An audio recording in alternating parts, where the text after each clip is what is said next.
For all of you loyal Ben Shapiro Show listeners and viewers, no, I did not get new intro music. That is the new music from the soundtrack of the #1 movie in America, Lady Ballers. That's our movie. Listen to all that music now on Spotify, Apple Music, Pandora, or wherever you enjoy your music. And of course, watch Lady Ballers exclusively on Daily Wire Plus. On Thursday night, news broke that Joe Biden's 53-year-old son, a son the media routinely referred to as a child simply in need of love and protection from his daddy, Hunter, was indicted on 9 tax charges in California, including 3 felonies. According to the Associated Press, the charges are, quote, centered on at least $1.4 million in taxes Hunter Biden owed between 2016 and 2019, a period where he has acknowledged struggling with addiction. Again, that's the Associated Press, noting that Hunter should basically be let off the hook for not paying millions in dollars of taxes, because he liked the drugs. But as the indictment points out, Hunter's tax failures post-date his addiction issues, as though anyone else could claim that their addiction was responsible for their failure to pay their taxes. Prosecutors know, quote, notably in 2020, well after Hunter had regained his sobriety, and when he finally filed his outstanding 2016, 2017, and 2018 Forms 1040, the indictment says, the defendant did not direct any payments toward his tax liabilities for each of those years. Prosecutors say that Hunter subverted, quote, the payroll and tax withholding process of his own company by withdrawing millions outside of the payroll and tax withholding process. The maximum sentence for Biden's alleged crimes, 17 years in prison. Defense attorney Abby Lowell blamed special prosecutor David Weiss. He said that he was caving to Republican pressure to prosecute. Lowell said, quote, based on the facts and the law, if Hunter's last name was anything other than Biden, the charges in Delaware and now California would not have been brought. Well, frankly, if Hunter's last name was anything other than Biden, he would be a poor derelict and he would be in jail long ago. He never would have made this money. All the money is because his last name is Biden. And then his immunity is because his last name is Biden. If his name were Hunter Smith, he'd already have been in jail for drug charges, tax charges, sex trafficking charges, violation of the Foreign Agents Registration Act. In fact, Special Counsel David Weiss only brought this prosecution after one of the most botched plea deals of all time, in which the Department of Justice, run by Hunter's daddy, tried to dismiss Hunter's tax charges by attaching them quietly to his gun charge plea, a plea that left him with no jail time. The whole purpose was to stymie any investigation into Hunter's financial relationship with Joe. When the judge in that case noticed the sneaky tactic, the judge blew up the deal, because when it was publicized, even the Department of Justice was forced to walk away from its own deal. None of that would have been made public except for 2 IRS whistleblowers, Gary Shapley and Joseph Ziegler, who alleged that the DOJ had intervened to stop David Weiss from using the kind of power necessary to prosecute Hunter in the first place. In other words, the tax charges are coming now only because the Hunter-Biden cover-up imploded. Now, according to prosecutors, Hunter spent money on drugs, strippers, luxury hotels, exotic cars, quote, in short, everything but his taxes. Hunter apparently spent, this is what he spent, not what he earned. He spent $1 million in 2016, $1.4 million in 2017, $1.8 million in 2018, and $600,000 in 2019. He made $7 million in gross income between 2016 and 2020. In those years, Hunter spent over $683,000 on various women, as well as $188,000 on adult entertainment. First of all, hasn't the guy ever looked up the internet where porn is free? Anyway, is this the end of the Hunter Biden story? Now that he's being prosecuted, there's every chance that the DOJ will claim that the investigation has hit its endpoint, despite Special Counsel Weiss's claims the probe remains open. After all, what better way to bury Joe's involvement in his son's corrupt schemes than to send that son to jail and claim that justice has been done? All after the Biden team tried and failed to cram through a corrupt sweetheart deal with Hunter. No matter what, though, Hunter is going to be a major headache for Joe Biden all the way through the 2024 election cycle. Joe will have to answer for, first, that attempted sweetheart deal that Weiss tried to cut with Hunter's defense team. Whistleblowers, as we've talked about, have already alleged that the Biden DOJ tried to hamstring Weiss's investigation. Those questions will be piled on top of questions about Joe's involvement in Hunter's business, given that we have years of evidence that Joe was involved, and just as many years of Joe lying about both Hunter's innocence and his own ignorance. Joe Biden's 2020 re-elect effort is in serious trouble, and it should be. We'll get to more evidence on that in just 1 second. First, gold is doing really well in the market right now. There's a reason for that. The reason is that everybody is very fearful about their financial future. Well, if you had listened to me and invested in gold, a few years back, you'd be doing really well right now. Diversify your savings with physical precious metals while stockpiling silver in your home safe with my friends at Birch Gold. Birch Gold Group's most popular special of the year is on, now through December 22nd. For every $5,000 you spend with Birch Gold, they'll send you a 1-ounce silver eagle coin for free. Text PENN to 989898 and claim your eligibility now. You can purchase gold and silver and have it shipped directly to your home, or have Birch Gold's precious metals specialists help you convert an existing IRA or 401k into a tax-sheltered IRA in gold for no money out of pocket.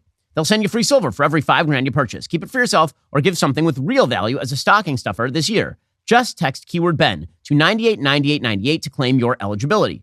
Birch Gold, they're the people I buy my gold from. They're the people you should buy your gold from too. With an A+ rating with the Better Business Bureau, thousands of happy customers.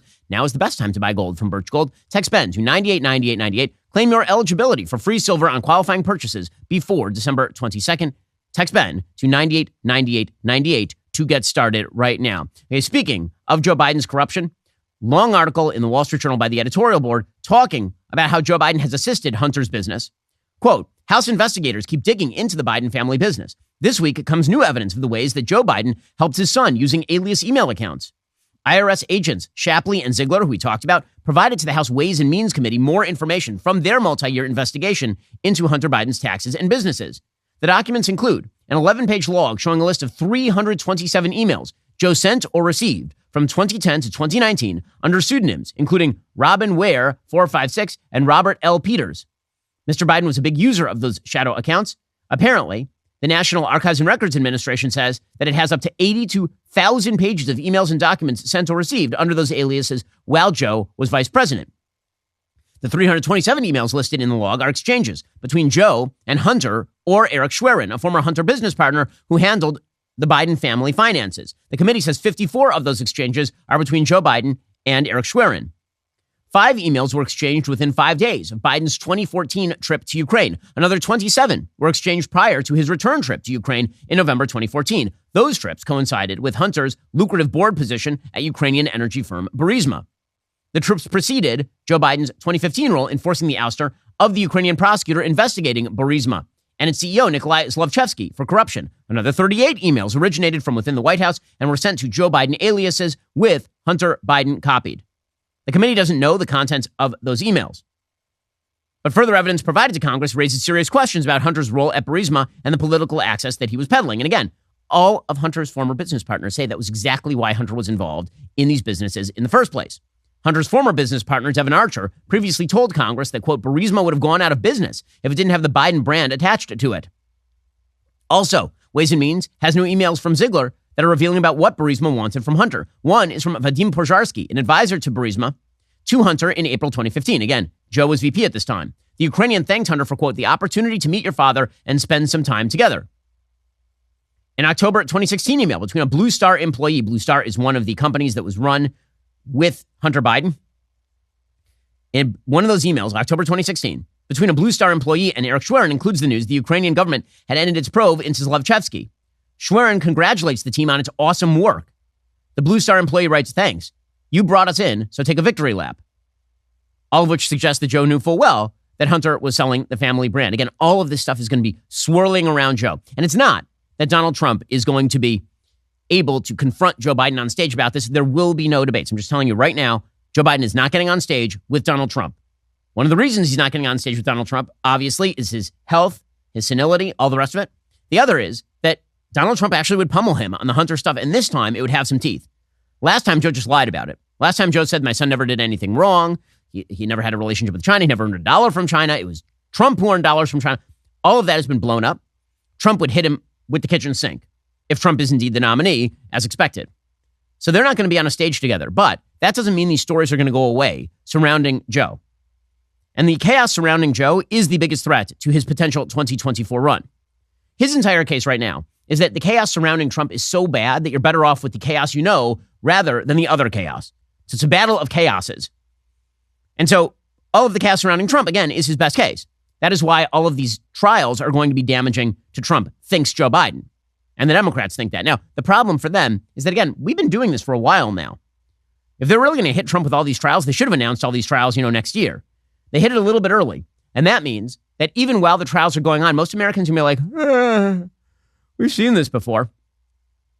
Now, Trump, for his part, he has filed notice on Thursday saying he's going to appeal a D.C. judge's ruling that he's not immune from being charged with federal crimes for his efforts to undo the outcome of the 2020 election. The notice is a minor procedural step, according to the Washington Post, but it sets in motion one of the most potentially consequential parts of Trump's legal saga as the first former president to be charged with crimes. because, again, this has more to do with the timeline than the actual outcome of the case. If the case is delayed beyond 2024, and if Trump becomes president, the case goes away. Because Trump presumably would just pardon himself, or the DOJ is now run by Trump, and you would expect that the case basically gets dumped at the altar. With that said, if the case goes forward, Trump is going to spend an awful lot of time in court. And as Trump has pointed out, these cases are a stretch. The only one of these cases filed against Donald Trump that has any legal merit at all is the classified documents case in Florida. And again, he's made the political case that is, in fact, a political prosecution, given the fact that apparently everybody who's involved with the federal government has ended up with classified material in their basement. Now, the counter argument to that from the prosecutor is going to be, well, yeah, and then they all turned it in when we found out about it, as opposed to you were shifting boxes around, all that. But in the world of politics, it all just looks like one wall of sound directed against Trump. So if the idea from the Biden administration is that Trump is a threat because he's chaotic and also he's a fascist, well, then what you would need to do, presumably, is not look like a chaotic fascist. But that's exactly what the Biden administration seems to be doing on the regular. And that's a problem. And in fact, the prosecution of Trump is helping Trump make that case about Joe Biden. So here was Trump yesterday talking about how, once again, this is a witch hunt up in Washington, D.C. and in New York and all the rest. But this is a case that should have never been brought. This is a witch hunt. This is election interference at a level that has never seen before. It comes out of the DOJ and the White House in order to hurt a political opponent. And actually, it's driving up my pulse because the people of our country get it. Our poll numbers are the highest I've ever had. And the people of our country get it. It's a disgrace to America. Thank you very much. Again, that case that he's making right there, it had a lot less tail to it, had a lot less feel to it, when it didn't feel as though Joe Biden was actively attempting to stop Donald Trump from attaining the presidency. The more cases get piled on top of cases, the more it feels exactly like that. So on the one hand, you have the entire Democratic Party swiveling toward the Trump is a fascist message while the DOJ is going after Donald Trump. And after the DOJ tried to cut a sweetheart deal with Hunter Biden, and then that imploded. That's on the one hand. On the other hand, you have the Joe Biden team trying to say that Trump is a chaos agent. But the problem is the Democratic Party is a party of chaos right now. Nobody feels secure. Joe Biden is the president. If you are feeling chaotic right now, it's not because of Donald Trump.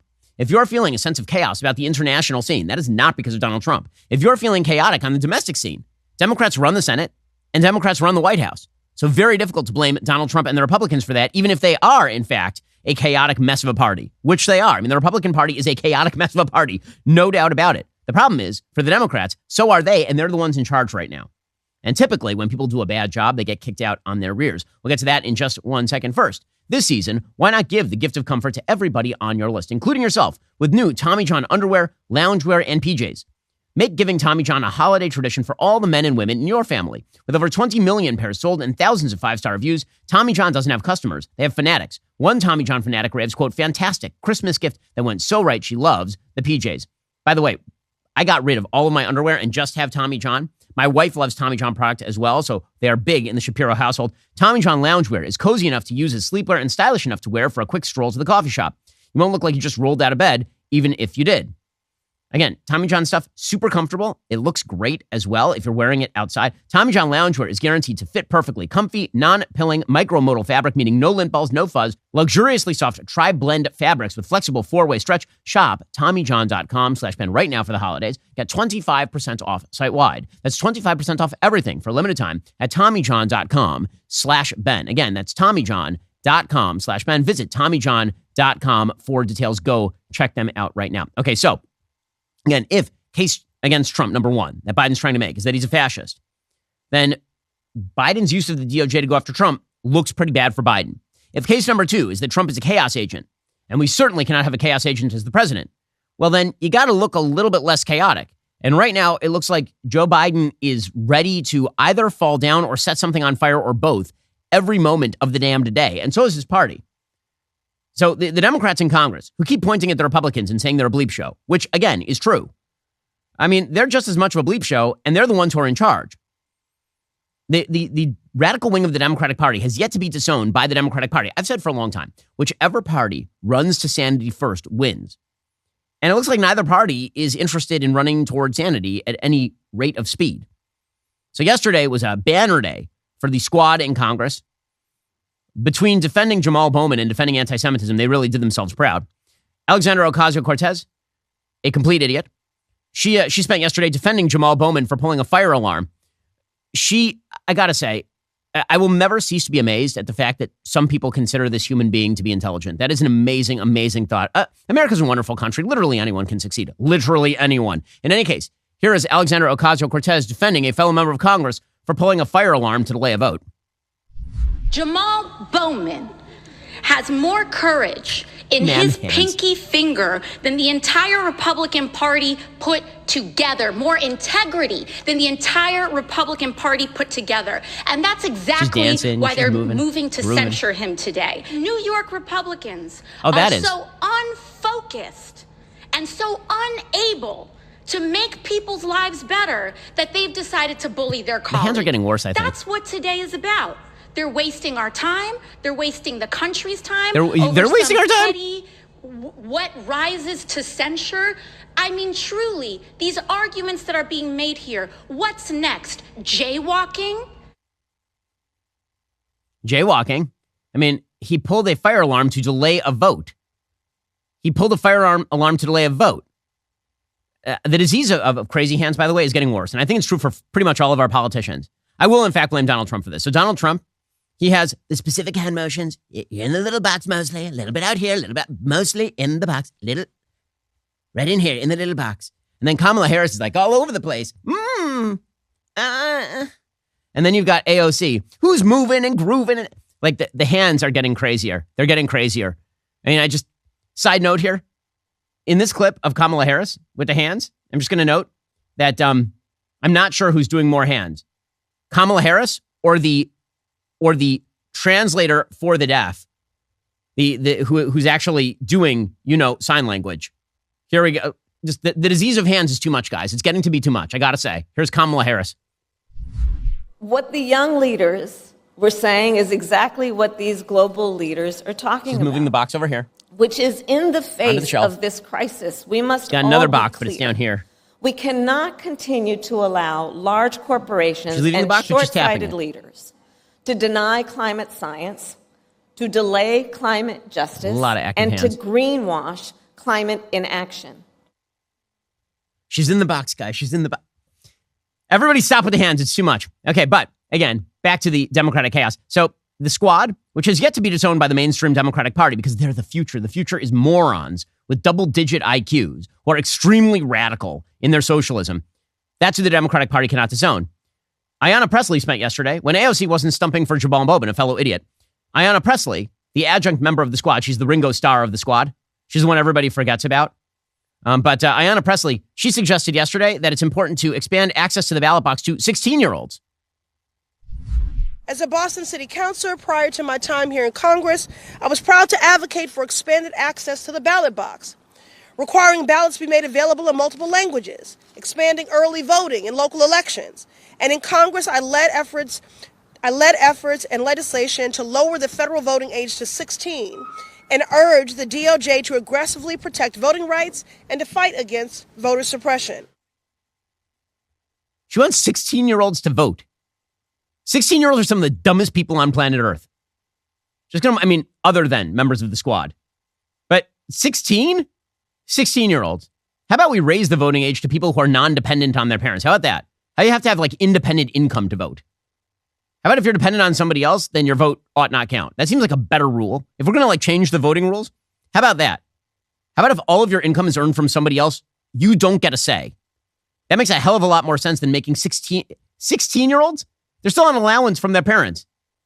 It's ridiculous. These are the Democratic Party. Again, you're going to make the argument that these folks ought to be the this is the sober party. This is the sober party. By the way, this party is so sober, it won't even denounce its own anti-Semites. And I mean it's full-scale Rashida Tlaib, Ilhan Omar anti-Semites. Yesterday, Rashida Tlaib was out there suggesting that anti-Semitism was being weaponized to silence her because she actually is not an anti-Semite, despite the fact that she's a radical anti-Semite. I mean, she hates the Juden. Here is Rashida Tlaib, terror supporter. All those that, from college students to those in the workplace, I'm getting the calls of people being pushed to silence, being bullied. Some people weaponizing anti-Semitism in a way to silence voices. Weaponizing anti-Semitism. All of that needs to stop. Americans have a right to speak up, Americans have a right to the institutions they work at or the people that represent them to say, look, this is my opinion. I believe you should support X, Y, and Z. And again, we have to be able to make sure that as we look at all these forms of hate, that it is not being weaponized in a way to silence voices like myself and many of the voices that are here. She's a victim, and the Democratic Party still refuses to say this. Meanwhile, Cori Bush, another adjunct member of the squad, but just as terrible, she is the BLM member of the Hamas squad. She says, this is hysterical. Honestly, this is really, really funny. When you have Democrats who are now claiming that words can't hurt anybody, the entire party is predicated on the notion that words hurt people. That's literally that's like their whole shtick. Donald Trump is a fascist because he says mean words to them. And now they're like, mean words don't hurt anybody, especially when we're calling for the death of all Jews. That's like, that's just mean words. Here is Cori Bush doing this routine yesterday. But you still face a lot of criticism at home for being perceived as anti-Semitic. What's your response to that criticism? So, first of all, let me just say, I have condemned anti-Semitism 800 times over and over. And not just since October the 7th. But this is the thing. As much as it is unacceptable and it is intolerable, we also can't conflate the criticism of Israel, the Israeli government, with anti-Semitism. And we also have to stop with the siding words. With Hamas, is that anti-Semitism? It's this word, you said that word, you said this word, it hurt me. Well, how She's a free speech advocate now. Wow. Hurt do people feel when what a the switch in bomb time. hit them? Like, that's what I'm worried about. Yeah. This word hurt me. God. You used this word. Well, a word was used, but you are safe. A word was used and you stand here in this country and you're able to walk in and out of your home. You're able to walk to the grocery store. You're able to same exact people, the same exact people who say that if you don't post a little black square for Black Lives Matter, you're a bigot. Oh my God. So, and in any case, short form version, Democrats keep claiming that if Trump is elected, chaos will break out.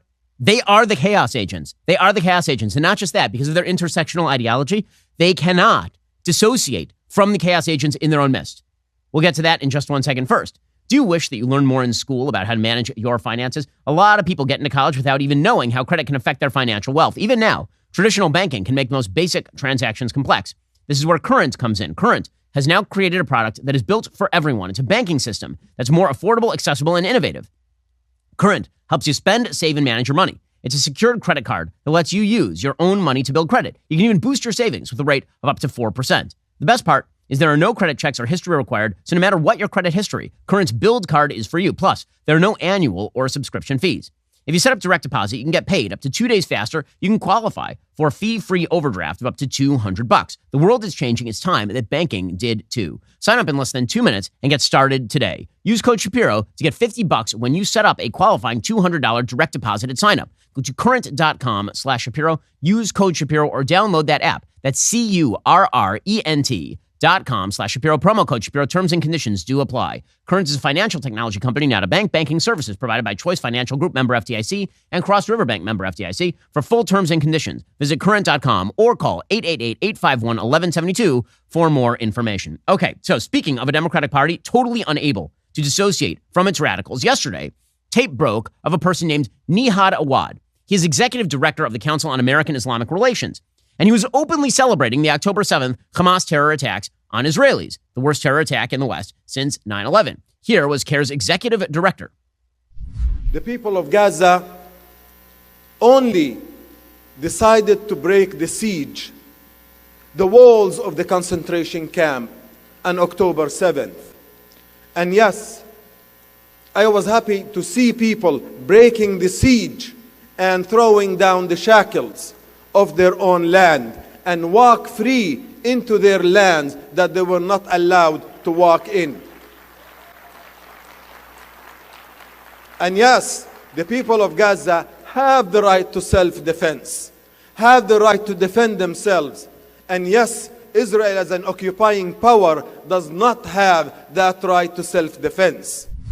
Awad's words were perfectly in line with the Council on American-Islamic Relations' generalized anti-Semitism and radicalism. On October 7th, the date of the Hamas massacre, CAIR, which is the name of the group, CAIR National tweeted, quote, we join the American Muslim community in reaffirming our support for the Palestinian people's right to freedom and calling for an end to the Israeli occupation, which sparks the deadly violence we see again and again, including today. On October 7th, before any Israeli response, CAIR also called for an end to American aid to Israel, as well as an end to the Abraham Accords. The group has not offered a single word condemning Hamas. But here's the thing. CAIR remains a go-to organization for both the left-wing media and Democrats in politics. In May, in an attempt to counter accusations of anti-Semitism from inside the Democratic Party, the White House organized a national strategy to counter anti-Semitism. That strategy included a group dedicated to cross-community solidarity. And that group, this anti-Semitism group to fight anti-Semitism, included CAIR, which the White House said would, quote, launch a tour to educate religious communities about steps they can take to protect their houses of worship from hate incidents, such as instituting appropriate security measures, developing strong relationships with other faith communities, and maintaining open lines of communication with local law enforcement.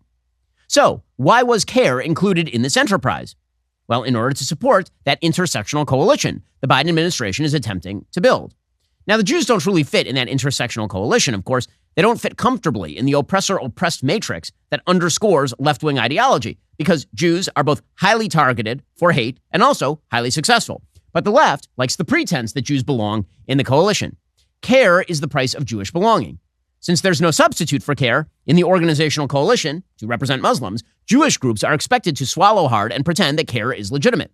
As Tablet Magazine's Armin Rosen says, quote, the ADL and CAIR might not get along, but they are protected by the same dynamic. They both provide a nearly identical service to the same larger coalition, which returns the favor by keeping both groups at a level of prominence that crowds out any potential rivals. That's the Biden administration's program. Activate that intersectional coalition of the oppressed at all costs. And that means covering up radical Muslim hatred for Jews. And that means including radical Muslims even in the program to fight anti-Semitism. That was the plan, at least. Biden's special envoy for monitoring and combating anti-Semitism, Deborah Lipstadt, admitted that CAIR was problematic, in her words, but said they could be included in the White House working group on anti-Semitism because, quote, if they're really willing to change, if they're really willing to say, hey, we now see this as a serious problem, then they are welcome. But, of course, CAIR was not willing to change. That was obvious from the word go. To actively oppose Hamas would violate CAIR's entire reason for being. The roots of the Council on American-Islamic Relations are fascinating and frightening. As prosecutor Andy McCarthy writes in his book, The Grand Jihad, Hamas supporters gathered at a Marriott hotel in Philadelphia on October 27, 1993, with the intent of creating a new public relations organization in the United States. Those Hamas supporters included one Omar Ahmad, president of the Islamic Association for Palestine. Concerned about being recorded, Ahmad referred to himself as Omar Yahya and referred to Sama instead of Hamas. Sama is Hamas backwards, of course. Ahmad at the meeting said that it would be worthwhile to lie about the agenda, that the new organization could not admit, quote, we represent Sama, Hamas, or that Ahmad Yassin, the head of Hamas, represents me. Instead, they would claim that it was all about pushing Israel back to the 48 borders. Awad, who was at the time the PR director for the IAP, was also at that conference. Awad, of course, is now the executive director of CAIR. There, according to McCarthy, Awad was an active participant in the meetings, where he agreed with Ahmad about adopting lying to Americans. Quote, when I speak with the American, I speak with someone who doesn't know anything. As for the Palestinian who has a martyr brother or something, I know how to address him, you see? Less than 1 year later, after that meeting, CAIR was born. CAIR was linked with the Holy Land Foundation and the Muslim Brotherhood from its foundations. As Daniel Pipes explains, quote, Hamas, designated a terrorist organization by the U.S. and many other governments, indirectly created CAIR, and two groups remain tight. Examples, in 1994, CAIR head Nihad Awad publicly declared his support for Hamas. The Holy Land Foundation, a Hamas front group, contributed $5,000 to CAIR. In turn, CAIR exploited the 9/11 attacks to help raise money for the Holy Land Foundation. Multiple board members and staff at CAIR have been arrested or denied entry to the United States or were indicted on and pled guilty to terrorism charges. CAIR defended the 1993 World Trade Center bombers, calling their convictions a, quote, travesty of justice. They didn't condemn Osama bin Laden for 9/11 until bin Laden himself claimed the crime. They opposed the deportation of terrorist Razmia Oda. They steadfastly tied virtually all anti-terror efforts to phantom Islamophobia. In 2008, the FBI cut off relations with CAIR. But under Democrats, the American government has never been willing to let go of the illusion that the Council on American-Islamic Relations represents a crucial part of the intersectional coalition. In 2011, the Obama Justice Department declined to prosecute CAIR co-founder Omar Ahmad. Ahmad, as we have said, worked closely with the Holy Land Foundation and with the Islamic Association of Palestine. That declination to prosecute came despite the fact that both Attorney General Eric Holder and then FBI Director Robert Mueller had serious reservations about CAIR, according to reporter Patrick Poole. Quote, indictments were scuttled last year at the direction of top-level political appointees within the Obama Justice Department, and possibly even the White House. The Trump administration, when it came in, cut off relations with CAIR, but under the Biden administration, CAIR was back. Nihad Awad has spent years being feted by the media because the left-wing media require a Muslim organization within the intersectional coalition, no matter how extreme. Thus, Awad is welcome to national TV to pretend at moderation even while he spouts Hamas talking points. Here he was on MSNBC just last month. I mean, he's speaking the truth.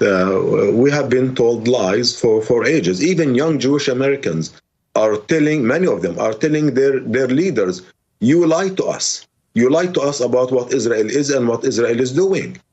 So the growing number of Jewish Americans identify that the state of Israel is an apartheid system, and they will not support it. None of us speak for Gaza and those who are fighting on behalf of the Palestinians. But let me say this. Israel holds 8,000 hostages.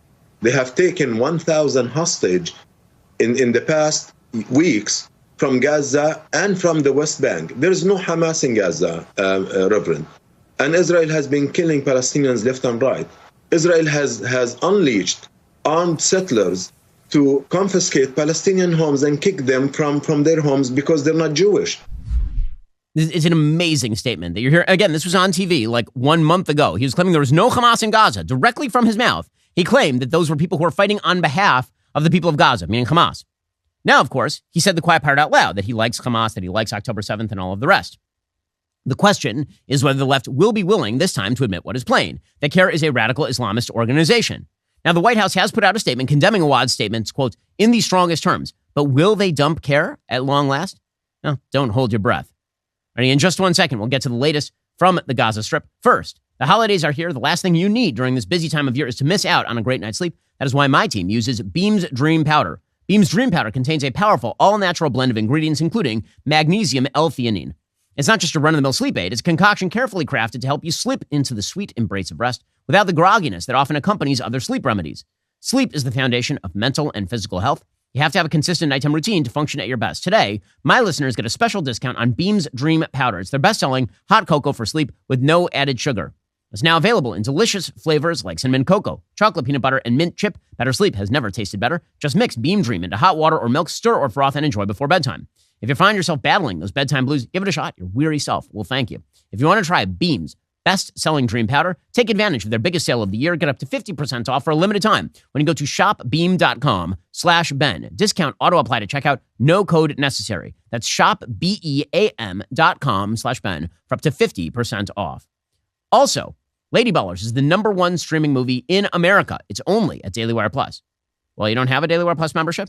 Well, let's take care of that right now. Get 30% off new Daily Wire Plus annual memberships this weekend only. If you already have a Daily Wire Plus annual membership, fantastic. You can give a 30% off Daily Wire Plus annual membership to friends, family members, coworkers, even complete strangers. Give the gift of the top movie in America and unlimited access to all the incredible content that Daily Wire offers. Take a look at the Daily Wire's Lady Ballers.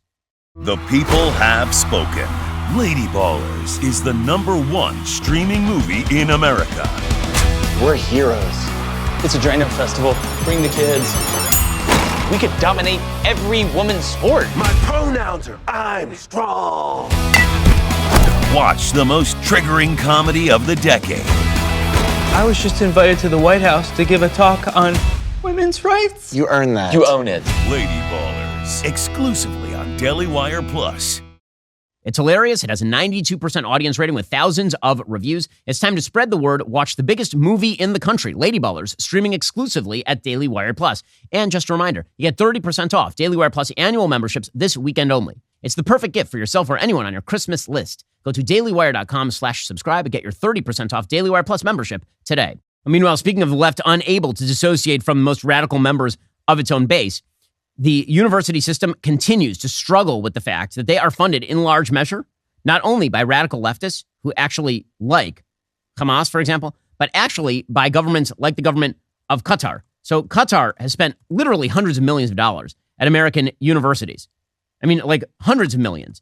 And this has been attempted to be obscured by various college presidents. But the reality is that, again, Qatar, which is very, very friendly with Iran, has gained power at a lot of these universities. The reason that they give money to American universities is not because they love American higher education. It's because they wish to dedicate, for example, Middle Eastern studies programs that are stacked with professors who promote the pro-Iran, anti-Israel, pro-radical Islam point of view.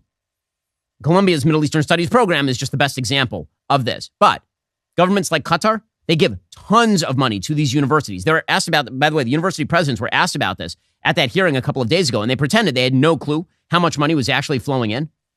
But the answer is, like, not just hundreds of millions of dollars. Over the course of years, billions of dollars have been flowing into American universities in order to, again, buy access or to prop up people who they think agree with them. According to Ynet News, 3 weeks ago, the flow of Qatari funds to various sources didn't concern anyone. Money was delivered without interruption. But some of that money was being delivered to academia. The Qatari government sends billions of dollars to Ivy League American colleges yearly, forcing institutions to adapt and allow violent pro-Palestinian protests, for example. According to the Free Press, Qatar, again, has been spending tons of money in these places. So it's not a giant shock that these universities are fully in line with the needs and wants of the Qataris.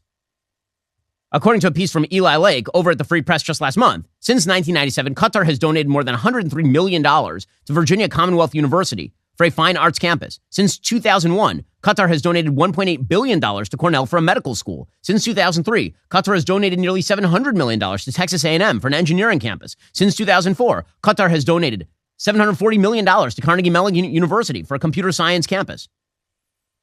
So, as Eli Lake says, one might expect that scholarly institutions that have benefited from this autocracy's money would rethink their partnership after Qatar's foreign minister said that Israel alone is responsible for the pogrom perpetrated by Hamas terrorists, or after Qatar's prime minister has kept the Hamas office open in its capital.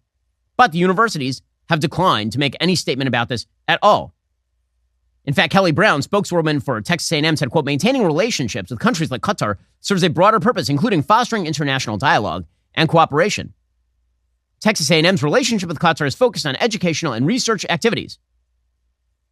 I mean, so why exactly would they be doing all of this? Again, the reason they're doing all of this is to buy access. That is why you do it. Or to promote people who are already pushing your own perspective on these issues. You know, the fact that this was considered wildly non-controversial for 20 years is kind of an amazing thing. Until 2021, the highest profile recipient of Qatari money in Washington, D.C. was the Brookings Institution. In 2013, it received a 4-year, $14.8 million grant to help fund the Brookings Doha Center. Brookings received another 4-year grant in 2017 from Qatar. But in 2021, the institute ended its relationship with the Doha Center, claiming it was focusing on the future on digital and global engagement. Why exactly? Well, because the Doha Center closing overlapped with an FBI investigation into retired Marine General John Allen, who was president of Brookings between November 2017 and June 2022, because he was acting as an unregistered lobbyist for Qatar. So again, these universities, there's a lot of money tied up in their left-wing agenda. The good news is that people are starting to see this and pull their cash. According to Axios, a University of Pennsylvania donor is withdrawing a gift worth around $100 million to protest the school's response to anti-Semitism on campus. The final straw for Ross Stevens, founder and CEO of Stone Ridge Asset Management, was Tuesday's testimony from Penn President Liz McGill. So he's pulling his $100 million. There are other outlets that are now turning against the university system in excellent ways, for example. So there's a group called Palantir. Palantir is now opening up 180 hiring slots to students afraid of anti-Semitism on campus, and we'll just hire you directly out of college. You don't even have to finish up your college degree. Now, the only thing I'd want from Palantir is expand that not only to Jews afraid of anti-Semitism, but to everyone. Everyone needs to start hiring people directly out of high school and stop worrying about where they went to college. These colleges are indoctrination mills that are designed specifically to rack up debt and also to indoctrinate your kids into left-wing worldviews. This is why people should stop complying with the nonsense that these universities are somehow training and honing the minds of these folks. According to Mediaite, Rabbi David Wolpe, who I know, I'm friendly with Rabbi Wolpe, he's a visiting scholar at Harvard Divinity School. He just resigned from the university's anti-Semitism advisory committee on Thursday, just 2 days after President Claudine Gay's controversial congressional testimony earlier this week. Wolpe said, as of today, I've resigned from the Anti-Semitism Advisory Committee at Harvard without rehashing all the obvious reasons that have been endlessly adumbrated online, and with great respect for the members of the committee. The short explanation is both events on campus and the painfully inadequate testimony reinforce the idea I cannot make the sort of difference that I had hoped. That, of course, is exactly right. That is exactly right. So it's time to abandon these universities. It's very important, actually, that people abandon these universities, because it's not just that they are anti-Israel and pro-radical Islam, it's that they are wildly left-wing. They've embraced an intersectional idea of life that is deeply damaging to the American body politic. I've been saying for 20 years people need to remove their money from these universities. I'm glad that some people are finally catching on to all of that.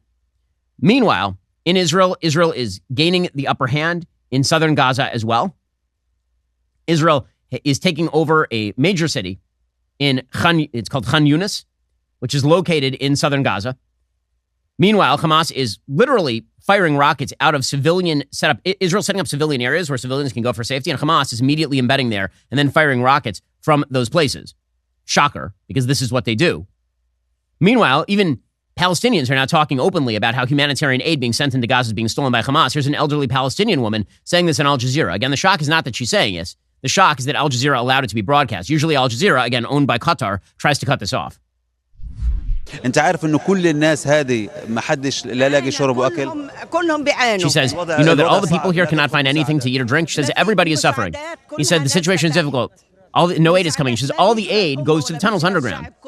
It does not reach all the people. We came here from Gaza City. All the aid is meant for us. I'm not afraid of Hamas. I'm talking to them as well. All the aid reaches the Gaza Strip. A lot of aid is coming and is being distributed. This is what they say. That's the reporter. And she says, no, Hamas takes everything to their homes. They can take me, shoot me, or do whatever they want to me.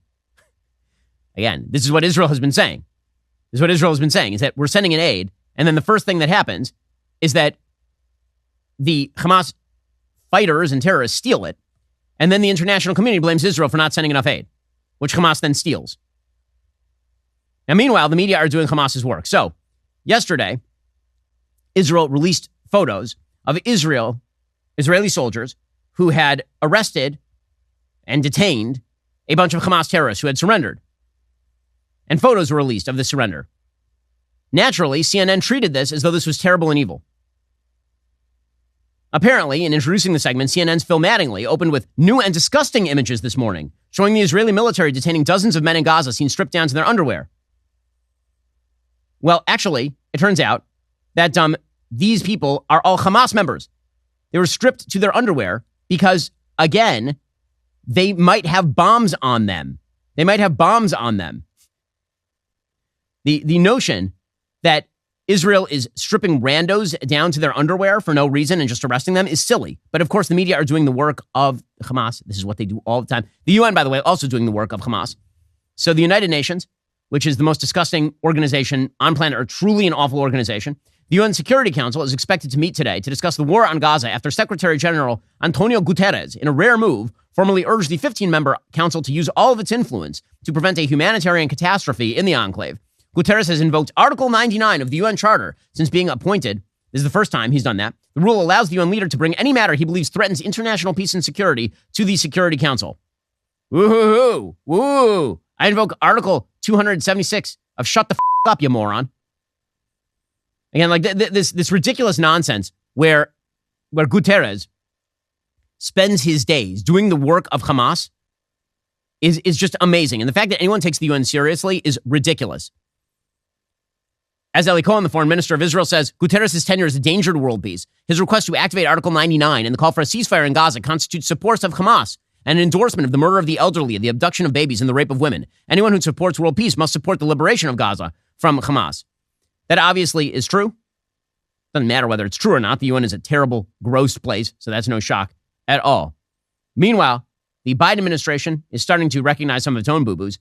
So one of those boo-boos, by the way, is when the Biden administration came into power, they immediately decided that they were going to delist the Houthis, an Iranian-backed terror group in Yemen, as a terrorist organization. The Houthis have been firing on American ships. John Kirby was asked about that yesterday. He's like, yeah, maybe that was a bad idea.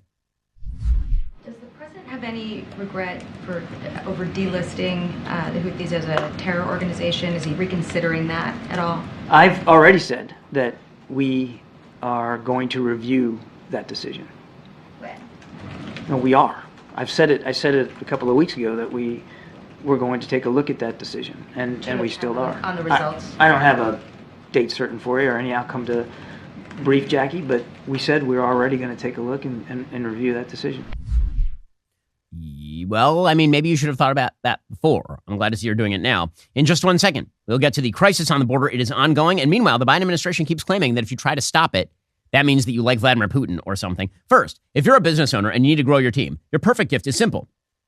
You want a smart hiring solution. Look no further than ZipRecruiter. Right now, ZipRecruiter is giving it to you for free at ZipRecruiter.com/dailywire. Now, you might be asking how ZipRecruiter is a gift to those who are hiring. Well, ZipRecruiter uses smart matching technology to identify the most qualified people for a wide variety of roles. ZipRecruiter lets top candidates know when they're a great match for your job to encourage them to apply. The bow on top, if you see a candidate who's a great match for your job, ZipRecruiter makes it easy to send them a personal invite so they are more likely to apply. Get your hiring wrapped up quickly with ZipRecruiter. 4 out of 5 employers who post on ZipRecruiter will get a quality candidate within day 1. Just go to this exclusive web address right now. Try ZipRecruiter for free at ZipRecruiter.com/dailywire. Again, that's ZipRecruiter.com/DAILYWIRE. We are constantly upgrading the quality of people we have here at Daily Wire. A huge number of our employees have come via ZipRecruiter. You can do the same. Go to ZipRecruiter.com/dailywire and try it out for free. ZipRecruiter is indeed the smartest way to hire. Once again, go to our special web address, ZipRecruiter.com/dailywire to get started. Well, meanwhile, the Joe Biden border surge continues. According to Breitbart.com, Breitbart, Texas has observed a constant stream of fully loaded buses carrying migrants from a Border Patrol processing facility to the Casa Alitas Migrant Welcome Center in Tucson. As each bus carrying migrants released by the Border Patrol arrived at the center on Wednesday, a simultaneous flow of buses, taxis, and travel vans shuttled newly released migrants to other destinations further inland. Some destined for the Tucson International Airport to begin their journey to cities across the nation. According to a source within CBP, not authorized to speak to the media, the latest border surge places the Tucson Southern Border Patrol sector atop a list of those alongside the southwest border for migrant apprehensions. On Tuesday, 10,400 migrants were arrested by Border Patrol. On Wednesday, the total number arrested dropped slightly to more than 8,000, bringing the 2-day total of migrant arrests to 19,000. That's in 2 days. The flood of illegal immigrants continues. It is not abating in any way, shape, or form. Meanwhile, the Biden administration continues to not acquiesce to a bill that would include some border security changes to actually secure that border. Instead, they're yelling at Republicans for attaching border security measures to Ukraine, Israel, Taiwan funding bill. They're saying that's really bad, really terrible. And in fact, Karine Jean-Pierre this takes true gall, blaming Republicans for the border crisis that has taken place solely and completely because of the Biden administration. Here's Karine Jean-Pierre. Republicans talk about immigration reform. They talk about border security. The president, on day one, the president put forth an immigration policy, right? He put forth a comprehensive immigration legislation to start that conversation, essentially to start negotiating on day one. It's been 3 years, and they have not been moving forward in good faith. They have not been trying to get to a solution in good faith. The system is broken. We want to find real solutions. The president said yesterday he's willing to have a serious conversation about this.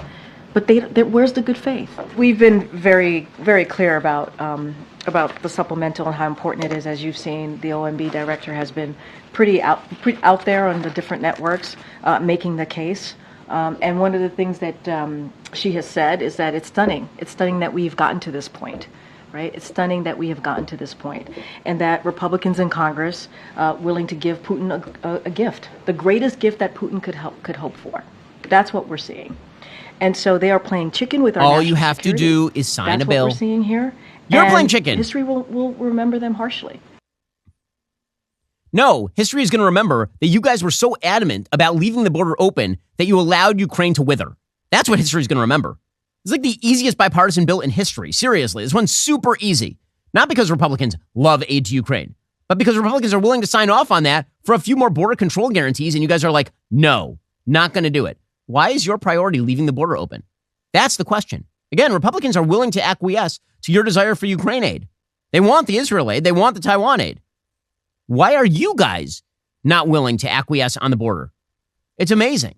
I mean, truly, it does make you ask the question, why do they want the border so wide open? Why are they so desperate to keep the border completely out of control? Why? Why is it they only want more money so they can process people and send them to the interior of the United States where they will never be heard of again until Democrats amnesty them. Why are you so intent on doing that as opposed to strengthening our laws with regard to the southern border?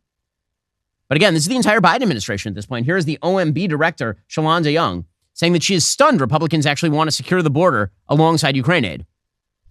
We're always willing to have a conversation. But I believe Congress has been talking about this long enough, and I'm happy that the question was called. Unfortunately, people who know the stakes, who are supporters of Ukraine, who are supporters of Israel, decided to put politics ahead of our national security interests. And frankly, I remain stunned by that.